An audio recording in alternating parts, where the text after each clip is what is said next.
Pro tip to all my remotely attractive girls, fly to New York, go to Hair of the Dog. That's where all the eligible finance guys go. And I swear to God, not that many cute girls go there. So you just have to be looking like a 3 out of, you can be in New York 3 out of 10 and you're going to kill it there and you'll be on a yacht drinking Dom Perignon soon. We're like, so what makes me a side chick? Because I'm beautiful? And no, because the one who everybody fucks but doesn't wife. That's the side chick. Sorry. So who have I been a side chick? You wrote a fucking book. Who have I been a side chick? But I was never a side chick.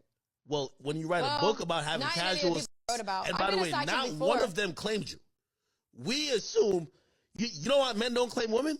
Because we have our real girl that we don't want to tell about you. You know that. Okay, 3 myths about love that I believed when I was young. Number 1, it's all about finding the one. No, it isn't. Relationships are far more about skill than luck. Number 2, you can get your crush to fall in love with you. No, you can't. You can get your crush to have sex with you, but not fall in love with you. And number 3, it's your ex-boyfriends that gave you that emotional baggage. Sorry, ladies, it was early childhood trauma that made you have a bad picker and pick guys who would re-traumatize you. You gotta stop being afraid to lose people if you start to establish boundaries. Then they're not your people. It doesn't matter if they're family, doesn't matter if they're friends, doesn't matter if they're spouses, doesn't matter if they're kids. If you establishing a boundary for yourself that somebody else isn't comfortable for, and you go, oh my God, I don't wanna lose them, they're not really your people.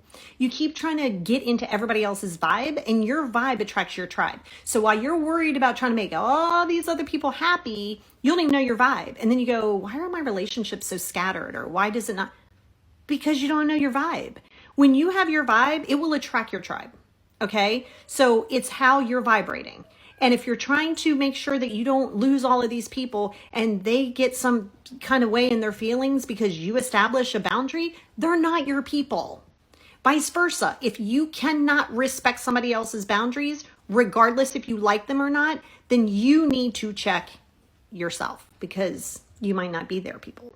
You can tell when somebody really want to be with you because every time you look around, they got you involved in everything that they doing. Start talking to folks who got plans for the both of y'all and not just themselves. It's an opinion you have that might piss some people off. Men are insanely entitled and it drives me insane. Case in point is this audio that's going around right now that's like, men aren't loved unconditionally, but women are, and that is the biggest crock of shit I've ever fucking heard. As an example, in married couples, right, if a woman becomes terminally ill, the man will leave almost every single time.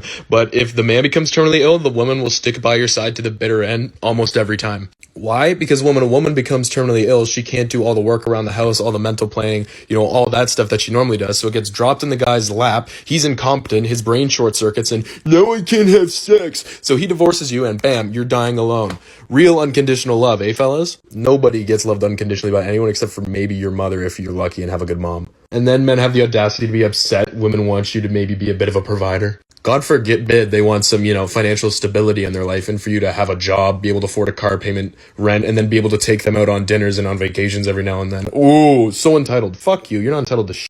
This is why you're literally so obsessed with them in the relationship. More than they are with you.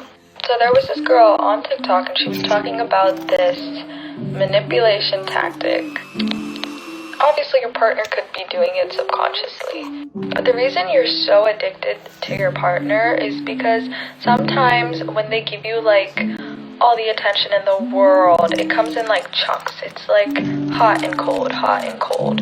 They'll shower you with attention one day and then just go completely cold or a little bit more dry the next day. In response, you're going to feel more inclined to kind of work for the hotness. So you'll be the one to kind of cling on, spam, do all of that stuff. And then your partner will kind of stay in the colds and won't go to the hots that much unless you give him that same energy. 10 facts every woman should know. What one man won't do, I promise another man will. He's gonna cheat if he wants to, it's never your fault. Stop accepting this is just who I am. A man will treat you how he feels about you. When he shows you how he feels about you, believe him. We men will do anything for a woman we want to be with. You shouldn't have to tell a grown-ass man how to love you. If he loves you the way he claims he does, then his actions should show it. Give no second chances. We men are fully aware of our actions. You're not asking too much. You're just asking the wrong man. Ladies, you gotta stop taking when a man doesn't commit to you personal. Or even if he gets inside of a relationship with you and he cheats. And let me explain why. Number one, what that man does is not a reflection of you, sis. That's his own shit. He dealing with some demons that you can't even exorcise. See, here's the thing. Sometimes men cannot see your value. And then other times they see your value. They just don't want to invest in it. He could believe you are worth silver and gold and still be unable to afford you.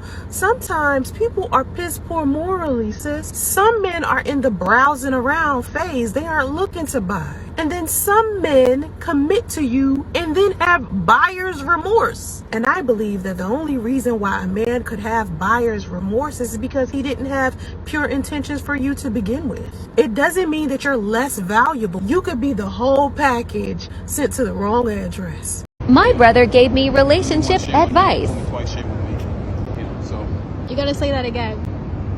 I said,